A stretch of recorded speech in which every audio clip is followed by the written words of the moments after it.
Gamescom 2021 is on a roll, and with it have come a bunch of new game announcements. So we've rounded up all of them here for you.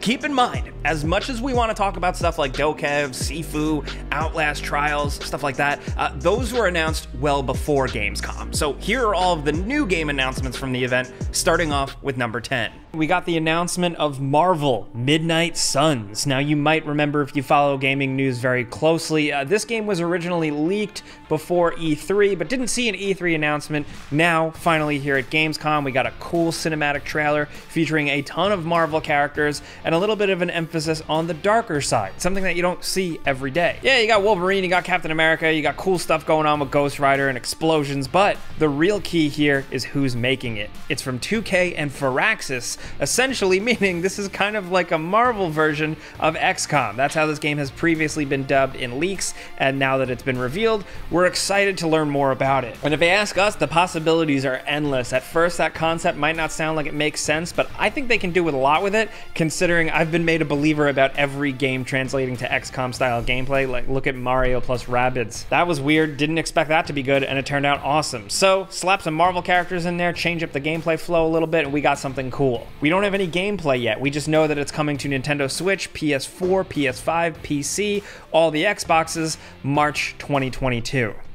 Next, over at number 9, we have Into the Pit. Now, besides it just having a really cool name, this is a fast-paced, retro, first-person shooter roguelite. And we've been seeing a lot of retro first-person shooters, from Dusk to the newly revived original Quake games. But this looks like something else entirely. This looks crazy. Just everything on screen is over the top. There's so much going on. There's a nice spin on things where you're using your hands and magic more than any actual physical weapons. And while we like dual-wielding shotguns and bunny hopping and flipping around, using some cool magic to kill dudes is nice and refreshing. Into the Pit is going to be a PC Xbox release, and right now it's slated for October 19th, 2021.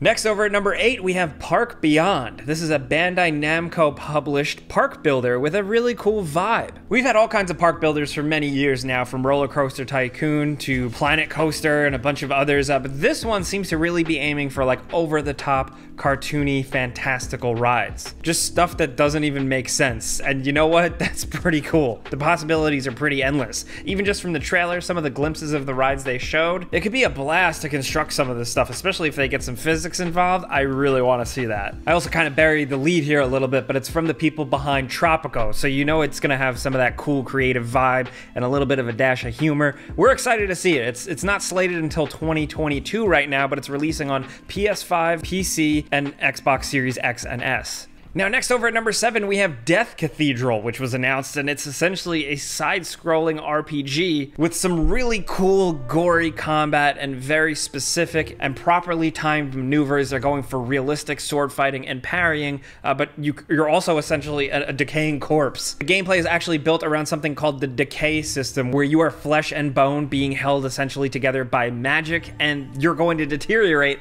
as you play the game, and you're going to have to adjust your strategies with that. Also, while balancing around between a bunch of different playable characters. When I first saw gameplay of this, I was like, okay, what's the deal with this little game? But then once I read into the gameplay systems, I was way more intrigued. As of right now, it doesn't have a release date, and it's coming to PC and possibly consoles. Next, over at number 6, we have Wasteland III, Cult of the Holy Detonation. Now, this wouldn't be a Wasteland game without a cool expansion. This is actually the second one for Wasteland 3, the second main one, and this one is going to wrap things up narratively. There's a whole new area. You can now go into this mountain complex, and it's all focused around this cult that's essentially worshipping a suspended nuclear detonation. The developers are stating that it's crammed with new characters and stuff, and it seems like there's going to be a good amount to play through, and thankfully the expansion is really reasonably priced for like $7. And it's going to be releasing, of course, everywhere Wasteland 3 is already available, so PC, PlayStation, and Xbox. Next, over at number 5, we have Cult of the Lamb, a quirky game that really surprised a lot of people. If you like Devolver Digital games, this is definitely like a Devolver-ass game. This is a game where you play as animals and you're essentially tasked with building up your own cult, training them, and going around these randomly generated worlds and fighting enemies. Basically doing questing and progressing to grow your cult and take over the world. And while that might sound pretty simple, it's really the music, the vibe, the animations, the character designs, and everything that really sells it and makes it look really intriguing and charming. Charming in like a weird, creepy kind of way, but honestly, we're really into it. As of right now, we just know that it's releasing 2022 for PC and some consoles. Next, over at number 4, we have Dream Cycle, which is a first-person adventure game with a focus on horror and exploration, and it's being made by some of the people behind the original Tomb Raider. This game came out of nowhere for us, and the reveal trailer is super brief, but we got to see a lot of chaos, some destruction, some open areas with giant monsters, first-person shooting with cool guns, and more tight, narrow corridors with weird, creepy stuff going on. That's it. It was all brief flashes. I think it's dangerous to really speculate more, because as of right now, this game might still be a ways off. It doesn't have a release date or platforms, but keep it on your radar. Dream Cycle, it could be cool.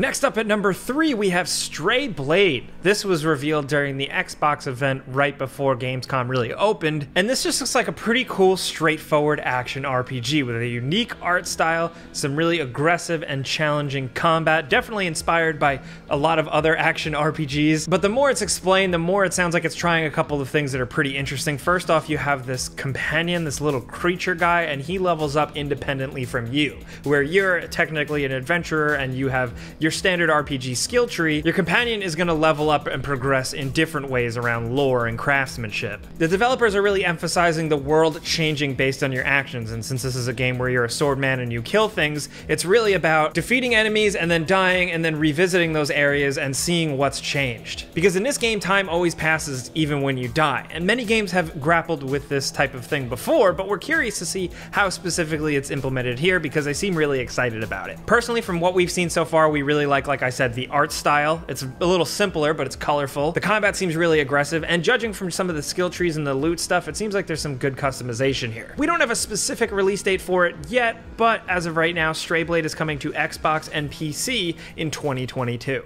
And next, down at number 2, we have UFL. This is a new football simulation game seemingly focused specifically around skill and global competition online, and essentially it's gunning for FIFA. You know, some people are really over FIFA and some of the stuff that those games have done, and they want something different, and UFL is really hoping to fill that void. That's pretty tough, you know, with them going up against the big guy like FIFA. It's like trying to make a new football game against Madden, but we're pretty hyped to see somebody try. It's also worth noting it's going to be developed with Unreal Engine, and it's going to be free to play. According to them, you're going to be able to create your own football clubs made up of more than 5,000 licensed footballers and compete with other gamers worldwide to prove their skills and climb to the very top of the league. It's early, we haven't really seen much of the game yet other than an announcement and brief snippets of things. It doesn't have a release date or platforms, but football fans seemingly have something to look forward to here. There's definitely some potential.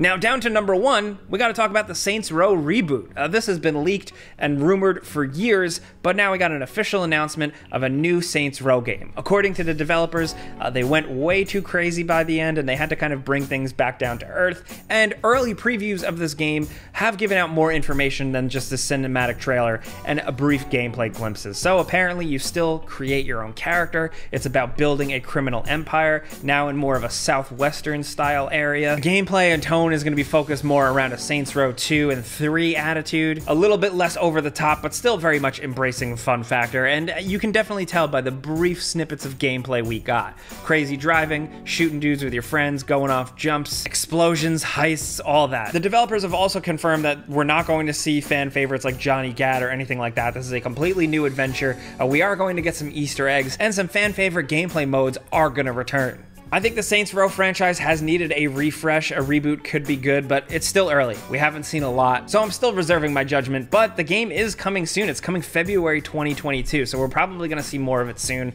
and it's releasing on PC and all the major platforms.